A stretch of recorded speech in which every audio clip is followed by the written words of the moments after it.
vamos a leer en...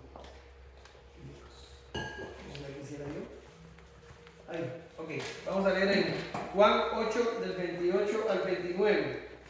Les voy a dar unos segundos para que lo busquen si quieren, o si no lo leen en la pizarra. Les dijo pues Jesús: cuando hayáis levantado al Hijo del Hombre, entonces conoceréis que yo soy, y que nada hago por mí mismo, sino que según me enseñó el Padre, así hablo. Porque el que me envió conmigo está. No me ha dejado solo el Padre, y ahora viene lo importante, porque yo hago siempre lo que le agrada. Te damos gracias, Señor, en esta mañana. Te pedimos que tú bendigas tu pueblo por medio de tu palabra. Que tú nos enseñes, que tú te reveles a nosotros, que tú ilumines nuestras mentes, que tú ablandes nuestro corazón y que podamos ser conformados según la imagen de tu Hijo. Por eso oramos y te damos gracias. Amén. Gracias, Señor. Bien. En la clase pasada, o sea, 15 días atrás, damos gracias a Alex por la exposición de la pasada semana, pero en la clase pasada, la mía, tuvimos una excelente jornada al ver cómo Lucas nos llevó al siglo I y nos relató los eventos de la presentación de Jesús en el templo. Aprendimos cómo allí nos esperaba el testimonio de dos testigos fieles que proclamarían que Jesús era el Salvador del mundo. Pero la historia continúa. Hoy hablaremos de una peculiar visita que hizo Jesús y sus padres al templo de Jerusalén cuando él tenía 12 años. En la mañana de hoy veremos las primeras palabras de Jesús registradas en la Biblia. Quiere decir, lo primero, por supuesto que eso no fue lo primero que dijo Jesús. No estuvo mudo hasta los 12 años, él habló cosas. Pero registrado en la Biblia, hoy vamos a ver las primeras palabras de Jesús. ¿Ya? Y trataremos de regar la impenetrable realidad de la naturaleza de la persona de Cristo. Y nos deleitaremos en su ejemplo de sujeción a sus padres terrenales. El contenido de la clase será, en la primera cosa, vamos a ver todos los años van a Jerusalén a celebrar la Pascua. Segundo, Jesús se queda en Jerusalén. Tercero, Jesús discute con los doctores de la ley en el templo. Y cuarto, Jesús se une a sus padres y regresan a Nazaret. Bien, va a ser un estudio fácil, excepto por la partecilla que vamos a hablar de Jesús y sus dos naturalezas y esas cosas, pero va a ser disfrutable y creo que vamos a ser bendecidos por la palabra del Señor en esta mañana. Vamos a ver, todos los años van a Jerusalén a celebrar la Pascua, y es el verso 41. ¿Ya están ahí en Lucas capítulo 2? Bien, dice así: y iban sus padres todos los años a Jerusalén en la fiesta de la Pascua. Ahora, ¿se dan cuenta? Dice la Biblia que iban todos los años. No está diciendo que iban un año sí, un año no, o que iban cuando podían. Ahora, ya usted tiene suficiente conocimiento para saber, ya usted tiene bastante conocimiento para saber que entre Nazaret y Jerusalén había unos cuantos kilómetros. No estamos hablando de caminar, vaya, de aquí a mi casa, que yo no sé cuántas millas habrán, pero deben haber como unos 16 kilómetros, no más que eso. No estamos hablando de eso. No estamos hablando de una caminata de 50 kilómetros. No estamos hablando de una caminata de 100 kilómetros. Estamos hablando de una caminata de alrededor de unos 150 kilómetros. Lo hemos visto antes. Y esta gente no iba en un Toyota Corolla o en una Honda Odyssey, o no iba en un Nissan o en un Honda Accord. No es un Honda Accord, es un Honda, es un CR-V, ¿verdad? No iba así. Iban a pie, como decimos los cubanos, a pie ruli. Ellos iban a Jerusalén caminando cada año para celebrar la Pascua. Ahora, una cosa interesante aquí, que aunque lo vamos a ver en el próximo inciso, lo voy a decir ya desde ahora porque lo necesito, es que los que eran requeridos de asistir a las fiestas eran los hombres, no las mujeres. Las mujeres no tenían que ir, eran los hombres los que tenían que asistir a la Pascua. Pero es increíblemente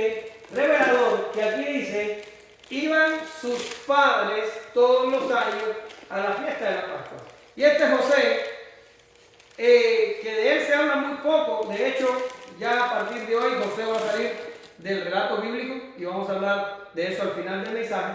Pero este José es un grande, porque a pesar de que poco se habla de él, lo que se habla es tan increíblemente difícil para nosotros de imitar, que este hombre es un grande. Y aquí yo veo que a pesar de que la ordenanza era asistir a él solo a las reuniones, él arrancaba con su mujer y arrancaba con su hijo y se iba a celebrar la fiesta. Quiere decir, para José la piedad no era una cosa de yo voy porque es lo que está establecido y mi mujer ahí que se queda en casa lavando los trastes y cuidando al niño. No, la piedad era un asunto familiar para este hombre. Era importante para él practicarla y era importante para que su mujer la practicara y que su hijo también lo experimentara. Quiere decir, estamos hablando de un hombre que no practicaba una religión individual, él practicaba una religión familiar. Y esto es un problema en las casas. Es un problema, porque a veces tenemos al hombre que sabe mucho y que participa mucho y que es el as teológico de la casa, pero no le preguntes a la mujer y a los hijos. Los pobrecillos no saben nada. O al revés, y peor, diría yo, y no estoy tratando de ser insoportable, pero hay casas donde el hombre lo único que se dedica es a trabajar como güey, y entonces la mujer es la que asiste a la iglesia, y la que lleva a los hijos, y la que le enseña la Biblia, y el as de teología de la casa, entonces es la mujer. Que yo para no tener a nadie, pues prefiero tener una mujer, pero bueno, debería ser el hombre. ¿Lo ven? Y nosotros los seres humanos estamos acostumbrados a los extremos y acostumbrados a las incoherencias. Pero este José no practicaba ninguna de estas incoherencias. Este José iba todos los años y este José hacía que su familia completa participara del ejercicio religioso, de la oración, de la fiesta, de la instrucción. ¿Lo ven? Ahora, ellos eran pobres, ya lo vimos, ¿verdad? Eran pobres, no pudieron ofrecer para la purificación, no pudieron ofrecer el cordero, tuvieron que ofrecer 2 palominos. Imagínense ustedes cuánto le costaba a este hombre todos los años ir a Jerusalén con varias personas, porque no se pasaba un día ni dos, se pasaban casi una semana de camino. Una semana para allá y una semana para acá, alimentándose y todo lo demás. No era algo sencillo de lograr y a nosotros a veces nos cuesta reunirnos los domingos con todas las comodidades garantizadas. Es increíble. Ahora, este hombre practicaba una piedad familiar. Eso es algo que nuestras familias necesitan imitar. Ahora, vamos a ir a hablar un poquito de las fiestas judías. Yo no les puedo dar en este mensaje toda una disertación de lo que son las fiestas judías. Disculpen, aquí tenía un texto para ustedes que respalda a la actitud de José. Dice, pero yo en mi casa serviremos a Jehová. Lo vimos el otro día en la clase de homilética. Esto lo dijo Josué y es lo mismo que dijo José también. Digo, yo no solo yo. Mi casa entera va a servir al Señor. Bien, ahora, vamos a hablar un momentico de las fiestas judías. Les decía que no les puedo dar una disertación completa de todas estas fiestas porque me saldría del tema, pero solo quiero que usted lo ubique en su cabeza. ¿Cuántas fiestas judías habían? 7. Habían 7 fiestas judías. Estaba la Pascua, panes sin levadura, esto en orden, las primicias, Pentecostés, trompetas, Día de la Expiación y tabernáculos. Ese es el orden de las fiestas. Y aquí en esta foto que tengo aquí me gustó mucho porque la divide en fiestas de primavera y fiestas de otoño. Eso fue nuevo para mí, yo no me había dado cuenta de ese detalle. Y bajé estas acá abajo porque ahora mismo les voy a leer un texto y se los voy a explicar. Eran 7 fiestas, pero la ley establecía que los varones tenían que asistir a 3 fiestas por año. O sea, si no podías asistir a las 7, asiste al menos a 3. Y la ley especificaba cuáles eran. Dice, 3 veces cada año aparecerá todo varón tuyo delante de Jehová tu Dios en el lugar que él escogiere, en la fiesta solemne de los panes sin levadura y en la fiesta solemne de la semana, esa es Pentecostés, y en la fiesta solemne de los tabernáculos, y ninguno se presentará delante de Jehová con las manos vacías. Quiere decir, los hombres tenían que presentarse en los panes sin levadura, en la fiesta de la semana, los Pentecostés, y en la fiesta de los tabernáculos obligatoriamente, por ley, tenían que presentarse. Ahora, el texto parece indicar que José no hacía esto por su pobre condición. No era fácil para él tanta viajadera a Jerusalén para hacer todas estas fiestas. Generalmente así pasaba. Los pobres no podían asistir a toda esta cantidad de fiestas. Y se limitaba entonces José a participar a la fiesta de la Pascua. ¿Ok? Ahora, la Pascua era una importante celebración y ustedes saben de qué estoy hablando. Ya lo vimos antes, ¿verdad que sí? La Pascua era la fiesta que celebraban los judíos. ¿Celebrando qué cosa? La liberación de los israelitas de Egipto. Fue cuando Dios decidió matar todos los primogénitos y le dijo al pueblo: vas a agarrar un cordero de un año, lo vas a cocer, lo vas a matar, lo vas a cocer o preparar, no me acuerdo cómo lo preparaban. Y luego, y la sangre la vas a esparcir en los dinteles de la puerta. Ahora, es increíble, ¿verdad? El contraste que encontramos aquí en la Pascua de Jesús, porque sabemos que Jesús era un primogénito y sabemos que era un primogénito israelita. Pero este primogénito israelita no iba a ser librado el día de la Pascua, sino que como cordero iba a ser entregado por todos nosotros, y la liberación que provoca la muerte de Jesús es más grande que la liberación que provocó la primera Pascua allá en Gosén. ¿Ya? Ahora, era una celebridad importante y estaba muy marcado en la misión de Jesús, y el significado de la Pascua estaba muy marcado. Jesús y la Pascua tenían mucho en común. ¿Ya? Ahora, esto es todo lo que tenemos que aprender del primer verso. Vamos a seguir adelante. Jesús se queda en Jerusalén, verso del 42 al 45, y vamos a ver qué pasa. ¿Alguien que quiera leer eso? Para que yo no... A ver, Amy. Y cuando tuvo 12 años subieron a Jerusalén conforme a la costumbre de la fiesta. Al regresar ellos, acabada la fiesta, se quedó el niño Jesús en Jerusalén, sin que lo supiesen José y su madre. Y pensando que estaba entre la compañía, anduvieron camino de un día y le buscaban entre los parientes y los conocidos. Pero como no la hallaron, volvieron a Jerusalén buscándole. Y cuando tuvo 2 años, subieron a Jerusalén. Espérate, lo repetí. Sí. Volvieron a Jerusalén buscándolo. Ya, hasta ahí, buscándolo. Ah, sí, lo pusiste doble. Lo puse doble. Es que ustedes no saben lo cansado que yo hice esto ayer. Regresaron a Jerusalén buscándolo. Lo primero que encuentro aquí es que Jesús tenía 12 años. ¿Qué le pasaba a un niño judío cuando alcanzaba los 12 años? Ya sabemos de antes que para allá, para los 14, 15, ¿qué le pasaba? Lo casábamos.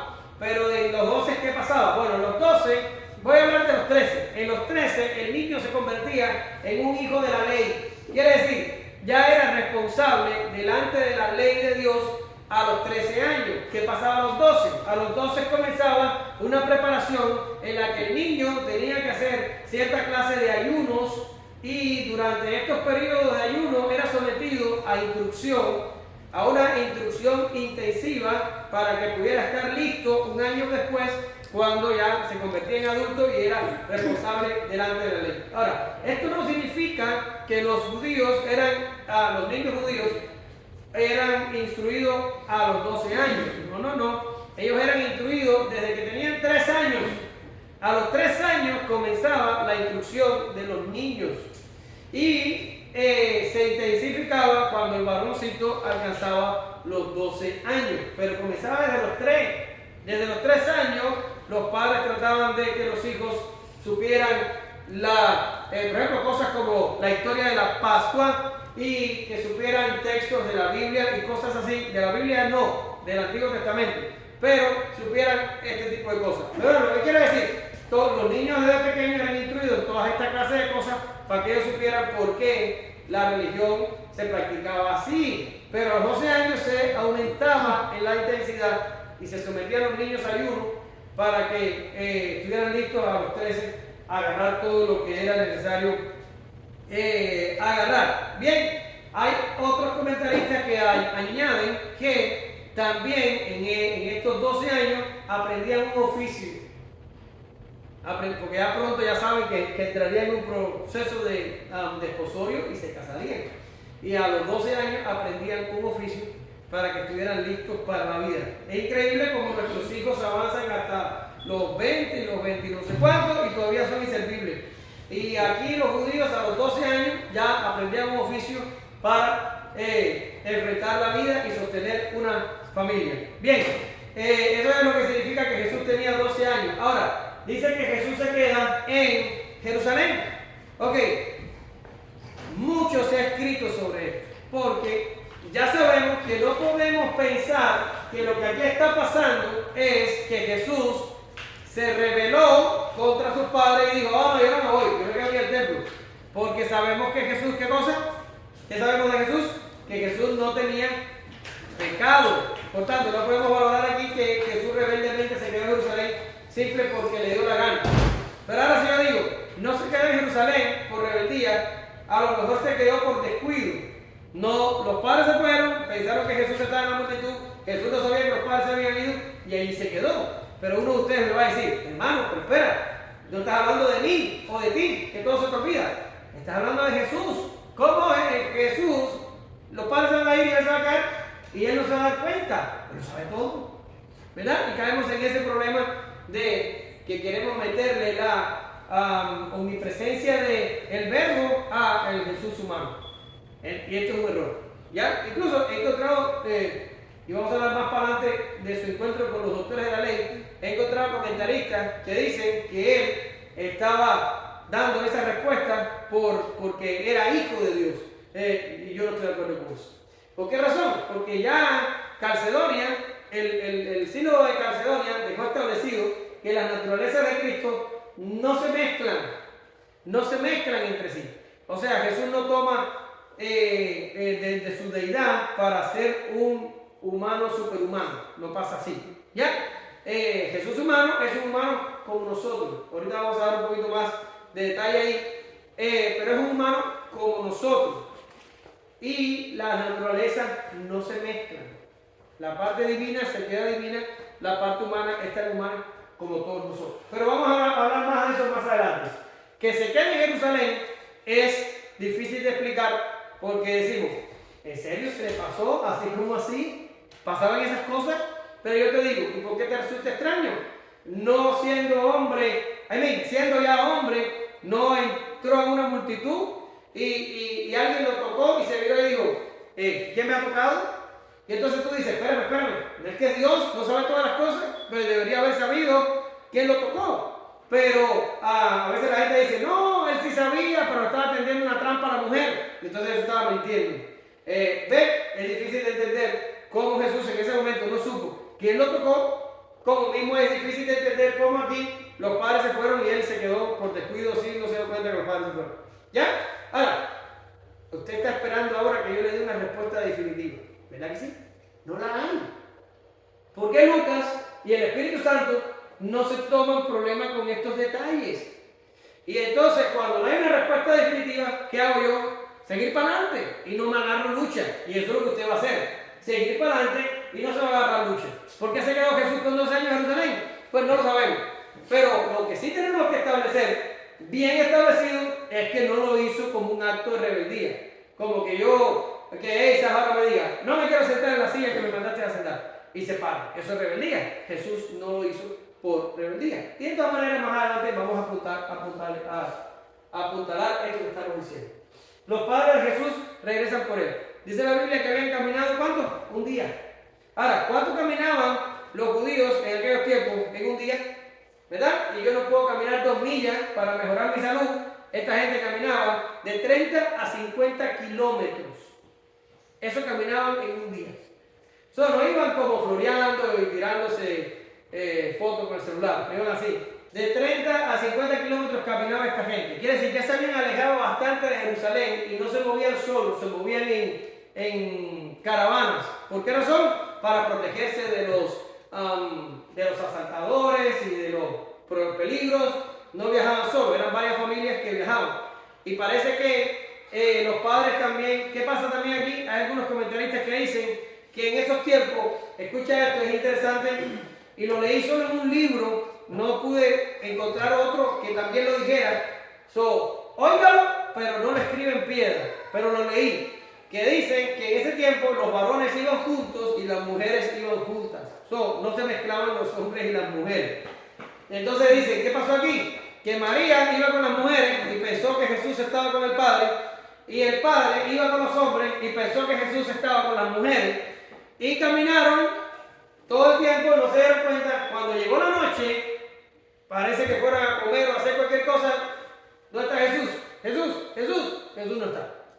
¿Ya? Eso es lo que posiblemente pasó.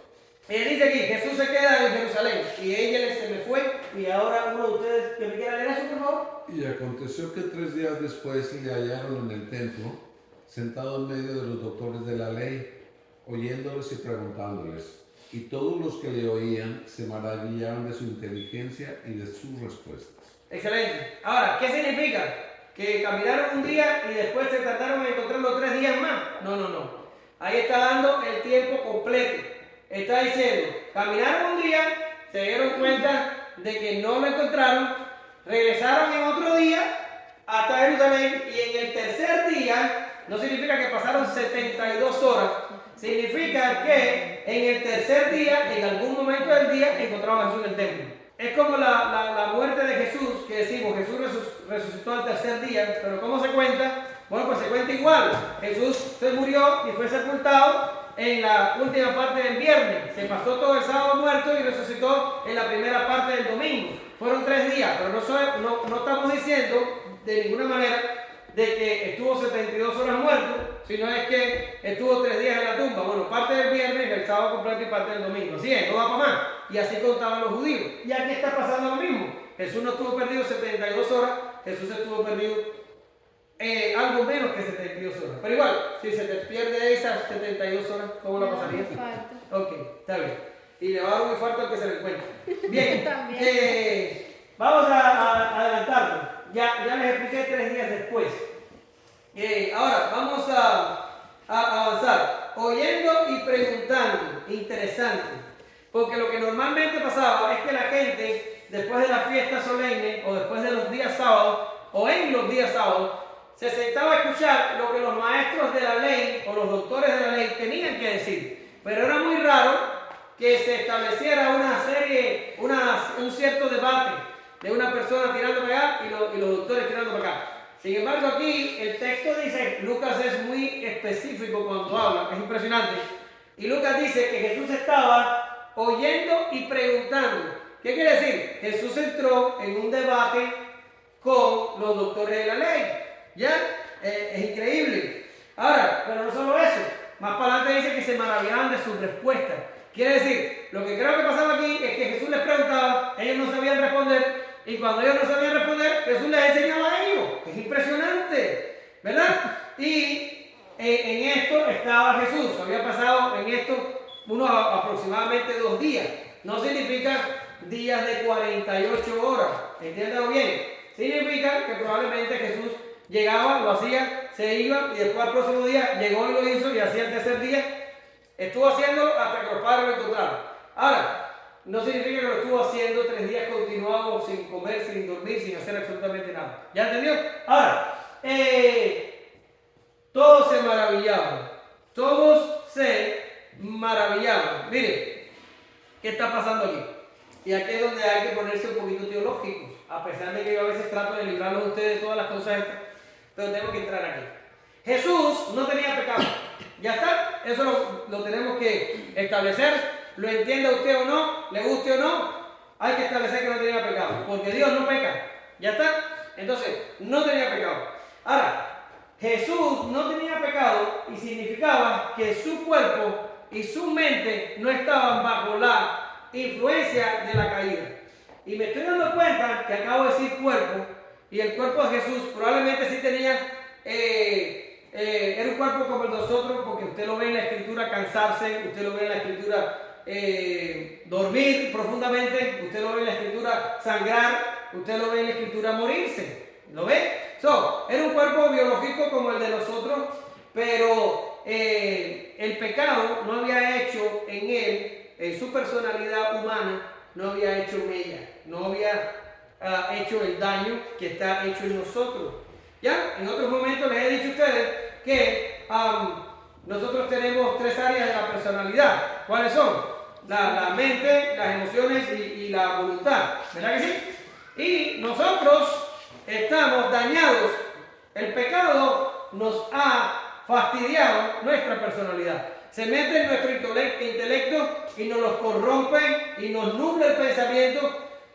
Por eso es que el inconverso, usted le explica y lo entiende el Evangelio. Tiene que venir Dios a iluminarle el entendimiento, a quitar las tinieblas, a que resplandezca la luz para que pueda entender. Porque cómo está el entendimiento de un inconverso, nublado, y cómo están las emociones contaminadas con el pecado. Por eso es que la gente se tira al hedonismo y le da más importancia a las emociones que a cualquier otra cosa. Y cómo está la voluntad de una persona caída, está totalmente esclavizada ¿a qué? Esclavizada al pecado. En la personalidad humana, el pecado ha echado sus raíces y nos afecta. Incluso después que usted nace de nuevo, ese pecado está ahí. Por eso tenemos que tener cuidado cuando estudiamos la Biblia de no meterle nuestras conveniencias a la Escritura. Porque a veces leemos la Biblia y estudiamos la Biblia con una historia o con una cosa, un esquema o whatever que tenemos en la cabeza. Y venimos y no queremos que el Señor nos enseñe. Queremos probar nuestro punto con la Biblia. Quiero decirte, si tratas de hacer eso, lo vas a lograr. Porque básicamente usted puede sacar cualquier texto de contexto y usted puede probar cualquier cosa que usted quiera con la Biblia. Pero eso no va a ser la palabra de Dios. Eso va a ser un invento suyo. Por eso hay tantas religiones que están predicando estupideces por ahí y hay tanta gente engañada siguiéndoles. ¿Verdad? Ahora, el pecado nos afecta a nosotros como hijos de Dios, nacidos de Dios. No significa que ya se nos quitó y que ya no está. O no significa que el pecado lo único que hace en nosotros es darnos malos deseos, como deseo de adulterar, o deseo de robar, o deseo de matar, o deseo de deseo. No significa eso solamente, también ha dañado nuestra voluntad y ha dañado también nuestro intelecto. ¿Por qué usted cree que dice la Biblia que Dios es el que pone tanto el querer como el hacer por su buena voluntad?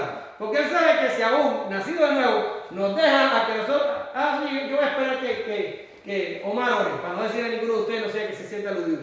Yo voy a esperar que Omar estudie. Yo voy a esperar. Ahí que se siente, yo no lo voy a hacer nunca. Dios tiene que poner tanto el querer como el hacer, porque a pesar de haber nacido de nuevo, yo soy inútil en las cosas espirituales. ¿Lo ven? Y entonces esto es una cosa que tenemos que tener cuidado. ¿Nunca se ha puesto a orar? Cuando usted se pone a orar, ¿qué es lo primero que le pasa? Le viene un pensamiento que no tiene nada que ver con la oración y se pone a pensar en Mickey Mouse, o se pone a pensar en los dinosaurios, en el asteroide que cae del cielo, o en los reptilianos. No se puede pensar en cualquier estupidez. ¿Qué es eso? Esa es nuestra flaqueza y nuestro pecado, que ni siquiera las cosas santas las podemos hacer sin depender del Espíritu Santo, porque hemos sido fastidiados con el pecado. ¿Ya? Ahora, por eso mi esposa empezaba esta mañana la oración diciendo, somos tan pecadores. Pues es nada más para aclarar mi duda, porque la palabra dice que Dios perdona nuestros pecados y que los avienta lo más profundo del mar y no se vuelve a acordar, pero tú dices que lo tenemos, ahí nomás no. Bien, porque cuando Dios habla de que Él te perdona el pecado, está hablando judicialmente. Quiere decir, la culpa por el pecado que tú cometes ya fue pagada por Jesús y Dios se olvida judicialmente de esos pecados. Pero eso no significa que el pecado esté en ti y si tú dejas que el pecado tome lugar, te lleva de nuevo al mundo y te hace revolcarte de nuevo en el fango. Aunque después Dios te caiga a palo y te haga regresar como hijo pródigo. Pero nosotros, hermanos, miren, hay un libro por ahí que es de John Owen, que se llama La mortificación del pecado. ¿Usted quiere entender todo esto? Busque el libro y léalo.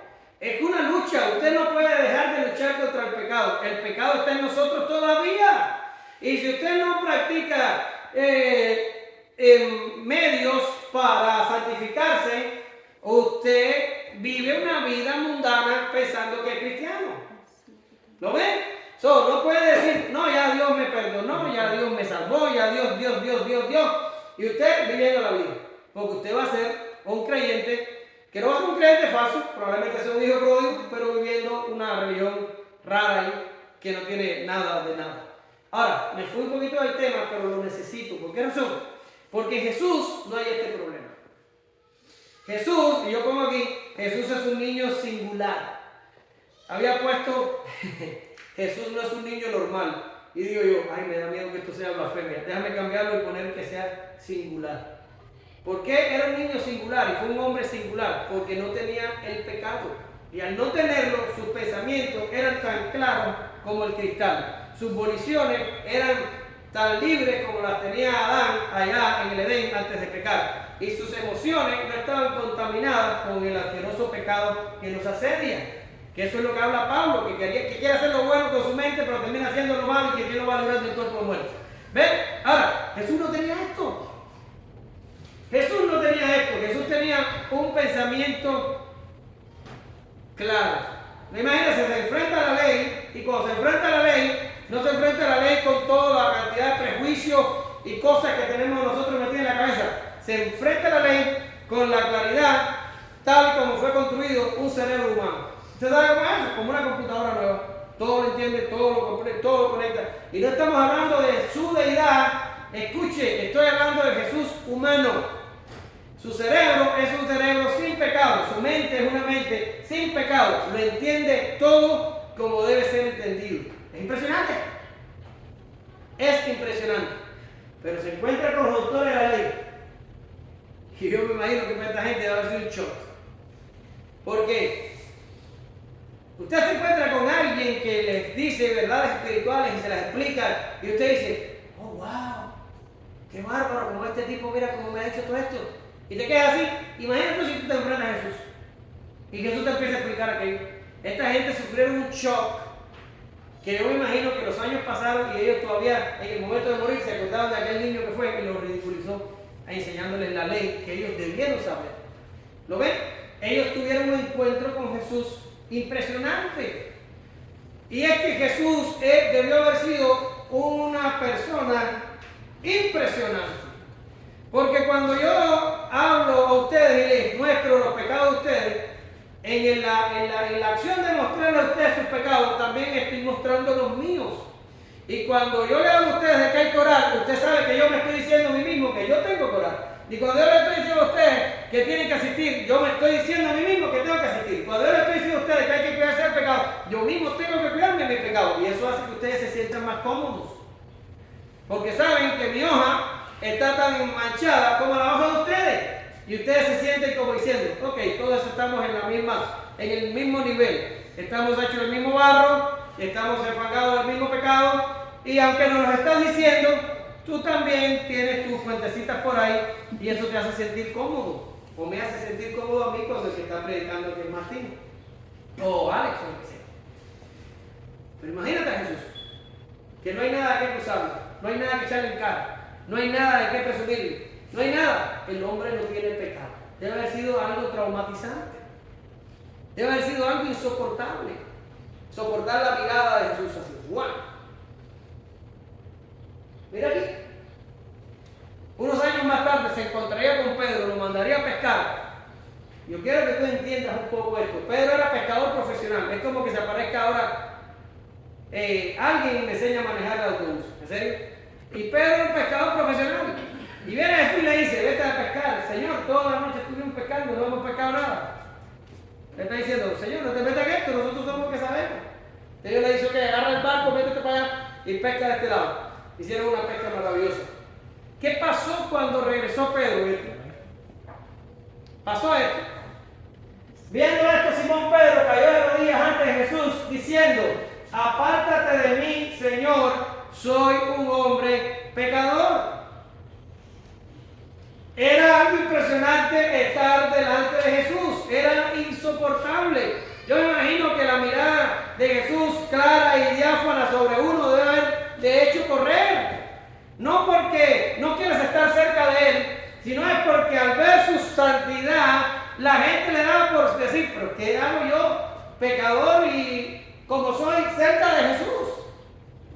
Y esto fue lo que Pedro le dice aquí.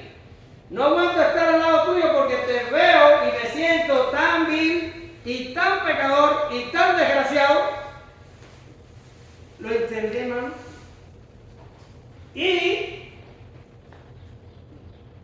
va por ahí a las iglesias, los inconversos van por ahí por la iglesia y dicen, ay, me sentí tan bien en la iglesia. ¿En serio?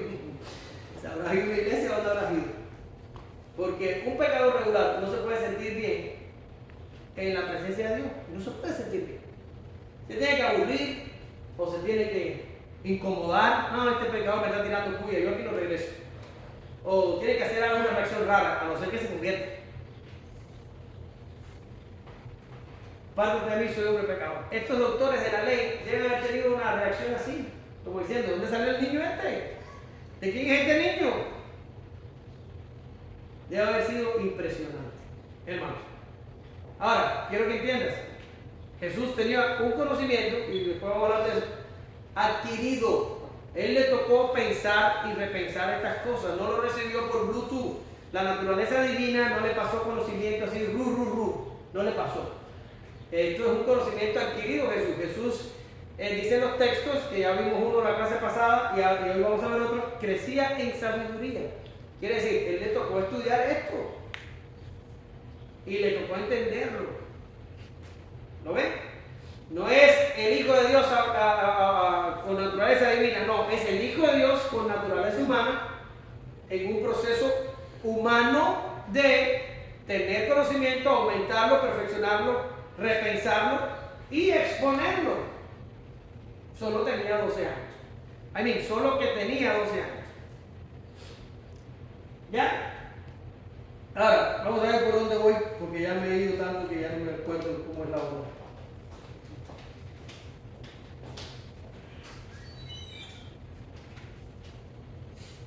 Jesús se une a sus padres 48. y regresa a Nazaret. Sí. ¿Quién me lo lee, por favor? Cuando le vieron se sorprendieron y le dijo su madre, hijo, ¿por qué nos has hecho así? He aquí tu padre y yo te hemos buscado con angustia. Entonces él les dijo, ¿por qué me buscabais? ¿Por qué me buscabais? ¿No sabías que en los negocios de mi padre es necesario estar? Mas ellos no entendieron las palabras que les habló y descendió con ellos y volvió a Nazaret, y estaba sujeto a ellos, y su madre guardaba todas esas cosas en su corazón. Y Jesús crecía en sabiduría y en estatura y en gracia para con Dios y los hombres. Muy bien. ¿Por qué nos has hecho así? Imagínate las madres que están aquí, la angustia de que se te pierda un hijo. Yo me imagino que María y José pasaron por un día y medio bastante desagradable. ¿Ya? Y se lo encuentran. Y cuando se lo encuentran, ¿qué hace María? Hacerle el reclamo de cualquier madre desesperada al hijo. ¿Por qué nos has hecho así? ¿Ok? María entendió que lo que había pasado era culpa de Jesús. Y vuelvo al tema que ya les dije. No importa las circunstancias que provocaron que Jesús se quedara atrás, siempre que entendamos que no fue por causa del pecado en Jesús, porque no tenía pecado, las cosas sucedieron como tuvieron que suceder. Ahora, María veía a su hijo como un niño normal, a pesar de que ya el ángel había anunciado que no iba a ser tan así, a pesar de que ya Zacarías había hablado también de Jesús y sabía ella que la cosa no era así, a pesar de que ya había hablado Ana y que ya había hablado Simeón sobre Jesús, María veía a Jesús y se cuenta una cosa, porque no sé si ya lo notan, pero todo lo que habíamos hablado hasta la presentación de Jesús en el templo y lo que estamos hablando hoy, pasaron 12 años. ¿Lo ven? Desde que Simeón y Ana hablaron con María en el templo, que eso lo vimos 15 días atrás, pasaron 12 años y entonces sucede lo que está pasando hoy. ¿Lo ven? Entonces, 12 años. ¿Y cómo veía María a su hijo? Como un hijo normal. ¿Y cómo veía José a Jesús? como su hijo y cómo veía a María y a José como el padre de su hijo. Y le dice, tu padre y yo te hemos buscado con angustia. O sea, ellos trataban a Jesús como un niño normal, como un niño como los míos o como los de ustedes. Ahora, ¿por qué les digo eso? Porque hay por ahí evangelios apócrifos y escritos y cosas de gente loca que dicen que Jesús era un niño consciente de sus atributos divinos y algunos evangelios apócrifos relatan que Jesús agarraba barro y hacía pájaros y bichos y les daba vida y cosas así, y que también castigaba a sus amigos cuando se burlaba de él, usando también sus atributos divinos. Esto es ridículo. ¿Ya? Esto es ridículo. No es así. Los teólogos serios y los maestros serios llaman a estos años, estos 12 años que pasaron, la infancia perdida de Jesús. Quiere decir, no sabemos qué pasó en esos 12 años. Y cuando la Biblia no habla de una cosa, cuando la Biblia no habla de algo que pasó, ¿qué tenemos que hacer nosotros? Callar. Bien, ¿verdad? Mi buen amado Calvino, donde Dios calla su boca santa, yo desistiré de toda indagación. Alex no se va a ir allá a su seminario, va a hacer una tesis de los días perdidos de Jesús, de su infancia, va a ir allá a buscar manuscritos de no sé dónde y a hacer la teoría y el descubrimiento del siglo. No.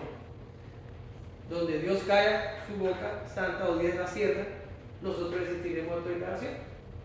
No hay que especular. Lo que el Espíritu Santo nos reveló es lo que necesitamos para salvarnos. No tenemos que estar en la película de lo que pudo ver o pudo no ver. Aquí Lucas es bien específico.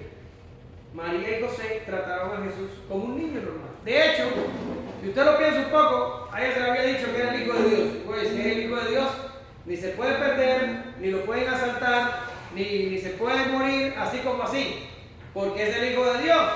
Por tanto, ¿por qué habría que preocuparse? Yo hubiera dicho, no, vamos a rezar por él, pero ¿por qué vamos a estar en angustia? Es el Hijo de Dios. Él hizo los cielos, hizo la tierra, ¿por qué me voy a preocupar yo que le va a pasar algo? No. Ellos lo trataban como un niño normal. Se les perdió y se volvieron locos. Salieron a buscar al niño, se les había perdido. ¿Lo ven? Ahora,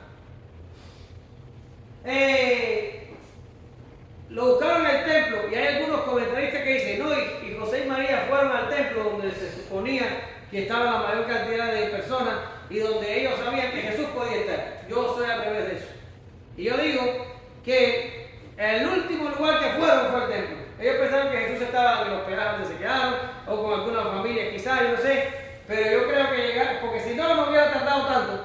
Pero yo digo, al templo fue el último lugar que fueron, porque yo estoy convencido que María y José, lo menos que esperaban, que su hijo de 12 años iba a estar discutiendo con los doctores de la ley. Eso no le cabía en la cabeza a nadie. Y entonces allí fueron. Pero cuando María le reclama a Jesús, Jesús le responde, y estas son las primeras palabras que son registradas en la Biblia de lo que Jesús dijo. ¿Ya? La primera vez que Jesús habla en la Biblia. Y lo primero que le dice es interesante, no lo puse ahí, pero dice, ¿no sabíais? Eso es lo primero. ¿No sabíais? O sea, deberían haber sabido, porque lo dijo el ángel, lo dijo Zacarías, lo dijo Elizabeth, lo dijo Simeón, lo dijo Ana. Te lo han venido diciendo, no es como que te cae el 20 como, oh, me acabo de enterar. No, ya te lo dijeron. Y Jesús mismo le dice, ¿no sabías? Pero ellos no sabían. Y más para adelante vamos a ver que la Biblia dice, no entendieron. Pero Jesús lo primero que le dice es, ¿no sabíais? Y esta es la misma reacción del escritor de los Hebreos cuando le escribe a los creyentes X que les escribe y le dice, ustedes deberían ser ya maestros y todavía tienen necesidad de leche. ¿Ya? Y este es el problema de los creyentes y no es un problema de hoy, del siglo XXI, que estamos así. yo creo que ha sido un problema de toda la vida. Y aquí vemos a José y a María. Jesús le dice, ¿no sabían? Debieron haber sabido. Pero ellos no entendían. Y ahorita vamos a hablar de no entendían. Pero a veces nos pasa así con la gente. ¿Cuánto lleva el evangelio? Yo llevo 10 años, 15, 20 años, 17 años. Y yo digo, ¿no sabías? No, hombre, ¿cómo va a ser posible? Pero así es la cosa. Y Jesús le dice, ¿no sabíais que en la casa de mi padre tengo que estar? Ahora, como sucede casi siempre en este tipo de cosas, hay dos traducciones. Hay una forma de traducir que es en la casa de mi padre, creo que así traduce la Reina Valera del 60, y hay otras versiones que traducen en los asuntos de mi padre, o en los negocios de mi padre, o en lo de mi padre, tengo que estar o me es menester estar. Entonces, hay dos traducciones. Está la traducción en la casa de mi padre y está en los negocios de mi padre, o en las cosas de mi padre, o en lo de mi padre me es menester estar. ¿Cómo dice la Reina Valera? Negocios. En los negocios, ¿lo ves? Ahora, no hay problema, porque cualquiera de las dos interpretaciones vienen bien. Y la una lleva a la otra. Ustedes saben cómo son la gente, ahí se complican y se enredan, pero en mi opinión, aquí te puedes quedar con la que tú quieras, una te va a llevar a la otra.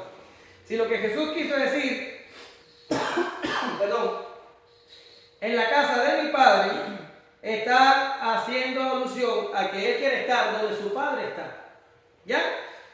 Y es algo que los salmistas dejaron constancia en los tiempos pasados, porque mejor es un día en tus atrios que 1000 fuera de ellos.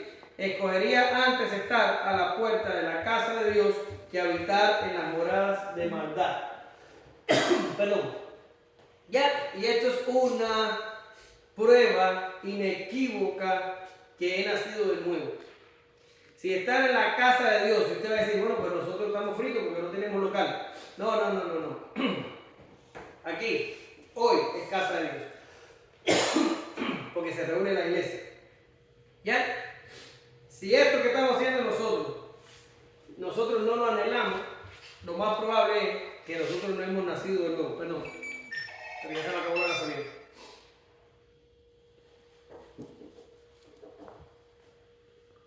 Y Jesús dice, donde mi Padre está, ahí quiero estar yo. Y en esos tiempos, ¿dónde estaba la presencia de Dios? En el templo. Y Jesús quería estar allí. Y como creyentes, como hijos de Dios, si no anhelamos estos momentos, ya, dése por cierto, usted no es creyente. No pierda el tiempo. Y sobre todo no vaya a dar dinero a la iglesia, que va a perder su dinero. Entonces, el creyente anhela los atrios, el creyente anhela estar donde Dios está. Ahora, si me voy con la otra traducción, dice en lo de mi padre, o en los negocios de mi padre, o en los asuntos de mi padre, se estaría refiriendo a la exposición de la ley. Jesús iba a ser el maestro de los maestros. Jesús es el verbo de Dios, la palabra de Dios. Jesús es ¿cómo lo escribí aquí? La imagen misma de Dios, el que nos muestra a Dios. Juan diría, a Dios nadie lo vio jamás, el unigénito Hijo que está en el seno del Padre, Él lo ha dado a conocer. Por tanto, en los negocios del Padre sería en la exposición adecuada y correcta de la ley, de la palabra de Dios. Esto era lo que lo hacía Él, ¿cómo se llama? Lo que le interesaba. Ustedes se dan cuenta, cuando habla con la samaritana, que cuando los discípulos vienen y lo encuentran, él le da una respuesta muy similar. Después búsquelo ahí en Juan capítulo 4, sobre que su comida y su bebida es predicar la palabra de Dios. ¿Ya? Ahora, cualquier cosa que haya predicado, tienes que traer también un texto. Y Jesús respondió, mi Padre hasta ahora trabaja y yo trabajo. Juan 5:17. Cualquier cosa que haya respondido Jesús, las dos cosas llevan a otra. Digo, una cosa lleva a la otra. Porque si estoy en la casa de Dios, ¿qué es lo que pasa en la casa de Dios? Se habla la palabra de Dios. Y si hablo la palabra de Dios, ¿qué me dice la palabra de Dios? Que tengo que ir a la casa de Dios. Cualquier cosa que yo interprete me va a llevar a la otra. Eso no pasa nada. Lo que signifique, lo tenemos los dos en uno. Ahora, lo que me llama la atención es que... ¿Dónde está? Que ellos no entendían. Jesús le dijo, ok, pum, y se quedaron así como, ¿qué nos está diciendo este niño? ¿Qué nos está diciendo? Lo interesante es que le dice, ¿no sabíais? Ahora, esto es algo normal en Jesús. Es más, esto es algo normal en nosotros. Y yo sé que a usted le ha pasado. Se pone a leer la Biblia y está estudiando para X y se pone y de momento llega y dice, no entiendo lo que está diciendo aquí, no entiendo. Y si nos pasa con la Biblia, nos pasa con Jesús. Y esto es algo, me imagino yo, que era frecuente. Miren lo que les tengo aquí. Estas cosas no las entendieron sus discípulos al principio, pero cuando Jesús fue glorificado, entonces se acordaron de que estas cosas estaban escritas acerca de él y que se las habían y de que se las habían hecho. ¿Qué significa? Los discípulos estaban, como decimos nosotros los cubanos, en este nivel de perdedera más o menos todo el tiempo. Se quedaban así como diciendo, no entendemos, Señor, por favor nos explica la parábola del sembrador, por favor nos enseñas a orar, por favor, no, porque siempre estaban como diciendo, perdimos la antena, no entendemos. Aquí le dice el Señor, y saben a dónde voy, y sabe el camino. Y viene el pobre Tomás y le dice, Señor, no sabemos a dónde vas, ¿cómo pues podemos saber el camino? Y entonces hay otro que, creo que es Felipe, ahí mismo en esa conversación, que le dice, Señor, muéstranos al Padre y nos basta. Y entonces Jesús se asombra y le dice, pero Felipe, hace tanto que estás conmigo y aún no me conocéis. Jesús mismo se asombra de la perdedera que tenían los discípulos. Y ahora tú vas a decir, Omar, venga, ¿y esto es normal? Claro que sí. Por lo que te acabo de explicar. Por el pecado que está en nosotros, que es difícil resistir a Jesús hablándote y diciéndote toda esa cantidad de información y tú diciendo, ¿dónde lo encuentro? ¿Dónde lo encuentro? Por eso es que Jesús se va y cuando se va, ¿qué hace? Manda al Espíritu Santo. ¿Por qué el Espíritu Santo está en medio nuestro? Porque si no estuviera en medio nuestro, estuviéramos más perdidos que María, que José, que los discípulos. El Espíritu Santo es el que nos ilumina para que esto empiece a acomodarse lo espiritual a lo espiritual. El Espíritu Santo no es la inteligencia humana ni la capacidad humana. Yo veo que a veces somos tan impresionables, todos nosotros, y decimos, oh, wow, como sabe el búcaro, para no decir nombres, que para que después no digan que yo me la tengo cogida. Pero, y como sabe el otro búcaro, no, hermano, todo lo que el hombre caído y pecador tiene en cuanto a cosas espirituales ha sido recibido. No se puede lograr por inteligencia, ni por capacidad humana, ni por ninguna de estas cosas. Lo dice Pablo, ¿no lo dice Pablo? Si todo lo que tú tienes, tú lo has recibido, ¿por qué entonces te jactas como si no lo hubieras recibido? Entonces tenemos que empezar a bajar nuestros ídolos de los altares y empezar a poner ¿a quién? Al único que tiene que estar ahí. A Jesús. ¿Verdad que sí? Es normal, hermano, que a veces no entendamos nada. Claro que es normal. Por eso tenemos que orar y decir, por favor, Señor, que tu Espíritu Santo ilumine la cabeza mía, que está tupida. No es porque soy bruto, no es porque estoy viejo, es porque soy pecador. Y me ilumine para que esta palabra no solo yo la entienda, sino que cambie la esencia de mi alma y de mi corazón. ¿Lo ven? Ya acabo, se los prometo. Estaba sujeto a ello. Y es una lástima, pero se me fueron parte de los muchachos, pero dice que Jesús estaba sujeto a ellos. Impresionante, ¿verdad? El Rey del Universo, el Hacedor de los cielos y la tierra, la persona más importante de todas, está sujeto a sus padres. Por eso que yo le decía al principio que Jesús se había quedado en Jerusalén no era el efecto de una rebeldía. No es que dijo, aquí me quedo, eso que se vaya solo. No. Estaba sujeto a sus padres, estaba sujeto a ellos. Es lo que dice Lucas. Y regresó con sus padres a Jerusalén y les estaba sujeto. Es decir, José y María como padres tenían autoridad sobre Jesús y Jesús se sometía a esta autoridad, como también se sometió a la ley una vez que cumplió los 13 años y hasta que murió. ¿Lo ven? Jesús estaba sujeto. Y mis dos hijos que están aquí esta mañana y que me están oyendo, si Jesús, siendo Dios, se sometió a sus humildes padres en una aldea desconocida hace 2000 años atrás, ¿qué se espera que tienen que hacer ustedes hoy? ¿Sí? ¿Qué se supone que deben hacer? Someterte a tus padres. Eso es lo que se supone que tienes que hacer. Ahora, Jesús crecía en sabiduría, estatura y gracia. ¿Se da cuenta que dice la Biblia que crecía? Cuando estudiamos teología, vimos que el conocimiento de Dios es instantáneo, innato, ¿verdad? Es un conocimiento que Dios tiene, que no aumenta, que no cambia, que tiene conocimiento de todas las cosas. Pero el Jesús humano, no, a él le tocó crecer en sabiduría. No lo recibió por Bluetooth, no es como la matriz. ¿Usted vio la matriz? Que se metía en el pincho por acá atrás. Yo quiero manejar un helicóptero. Ya manejó un helicóptero, vamos a manejarlo. No lo recibió así. No fue así. Tuvo que crecer en sabiduría.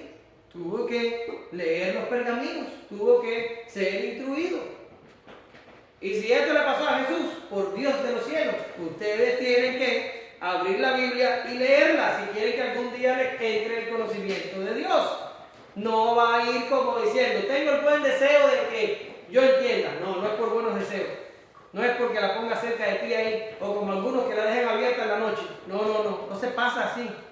Hay que leerla, hay que gastar tiempo ahí. A lo mejor gastar está mal usado aquí. Hay que invertir tiempo ahí, para que pueda entrarte en la cabeza. Jesús crecía en sabiduría, crecía biológicamente, se fortalecía. Y dice que la gracia de Dios estaba sobre él y que también tenía gracia para con los hombres. ¿Ya? Ahora dice, bueno, no, eso lo digo yo. Después de este día, ya cuando nos encontramos a Jesús, ya Jesús tiene 30 años. ¿Ya? O sea, van a pasar otros 18 años desconocidos que no vamos a saber lo que pasó. Sin embargo, Lucas nos dice que en ese tiempo Jesús creció en sabiduría, en estatura y gracia. ¿Qué le pasó a Jesús en estos tiempos? Jesús creció en sabiduría, estatura y gracia. Me imagino, porque ya en el momento que él le dice a los padres, no saben que yo en los negocios de mi padre o en la casa de mi padre tengo que estar, ya él estaba reconociendo que Dios era su padre, por tanto ya él estaba consciente de su filiación con Dios el Padre y también probablemente estaba consciente de su misión. Pero en los próximos 18 años, él, me imagino que su relación con Dios el Padre aumentó y se consolidó y lo preparó para lo que venía después, que era su ministerio público. Eso es lo que empezó a pasar en esos 18 años. ¿Lo ven? Eso es lo que empezó a pasar. Se hizo un experto en las Escrituras. Por eso cuando empieza su ministerio y se le aparece el diablo y lo trata de tentar usando la propia Escritura, Jesús le dio una paliza. Y yo digo, si nos enfrentamos nosotros, ¿ganaremos el primer round? Ahora, 18 años estuvo Jesús preparándose para su ministerio. Preparándose. Pablo estuvo 13 años preparándose para su ministerio. No cae así de ¡boom! ¡Pam! ¿Lo ven? José. Vamos a hablar de José. Un momentito. ¿Por qué razón? Porque José deja hoy la escritura para siempre y nunca más se habla de él.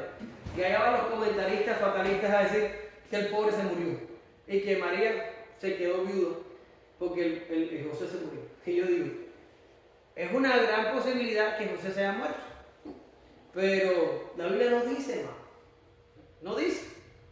No hay un solo texto. Y si lo hay, usted búsquemelo, usted tráigamelo. Y yo digo, oh, wow. Que diga que María fue viuda cuando Jesús estaba en su ministerio terrenal. No dice la Escritura. Siempre que habla de María dice y María, pero no la identifica como viuda. Y no hay un solo texto ni una sola indicación que diga que José murió.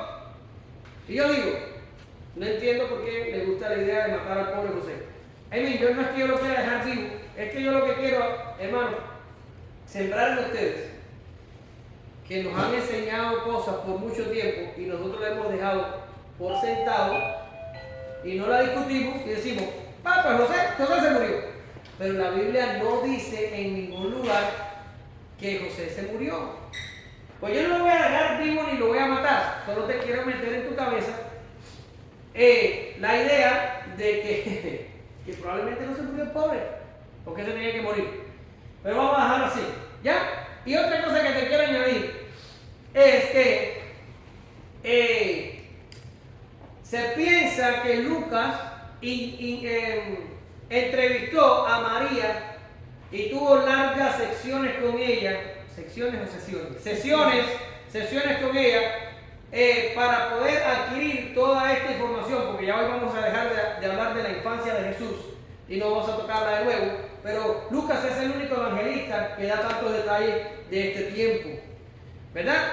Ahora, lo que se piensa es que Lucas, ¿se acuerda que él dijo, escribo a ti Teófilo porque yo investigué cuidadosamente todas las cosas desde el principio, aquellos que lo vieron con sus ojos? Ok, lo que se piensa es que Lucas se sentó con María. A ver, María, empieza a contarme de las cosas que te acuerdas.